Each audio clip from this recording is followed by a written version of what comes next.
World Bank report 2026 about per capita income, தனி நபர் ஆண்டு வருமானம்.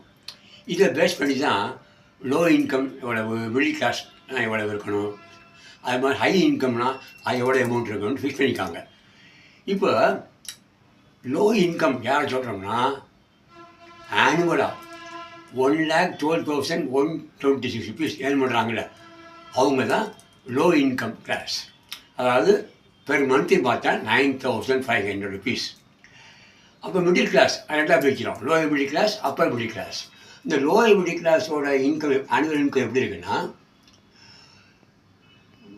1,12,220 above, but below 4,48,000.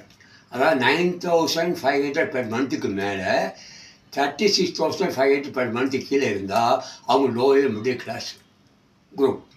Appar middle class per month 36,500 மேலே இருக்கும். அப்பர் லிமிட் வந்து 97,500 இருக்கும்.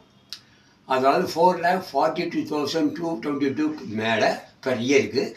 அதே மாதிரி 11,70,000 கீழே இருக்கும். இது upper middle class. High income குரூப்னா என்ன, 13,77,000 பெர் இயர் இருக்கும். அதாவது பெர் மந்த்து பார்த்தீங்கன்னா 1,15,000 rupees பெர் மந்த். அவங்க தான் ஹை இன்கம் குரூப். இப்போ வேர்ல்டு பேங்க் ரிப்போர்ட்னு சொல்லுது, இந்த மிடில் கிளாஸ்னால் 3,77,000 தான் அவங்க மிடில் கிளாஸ் அப்படி ஃபிக்ஸ் பண்ணுறாங்க.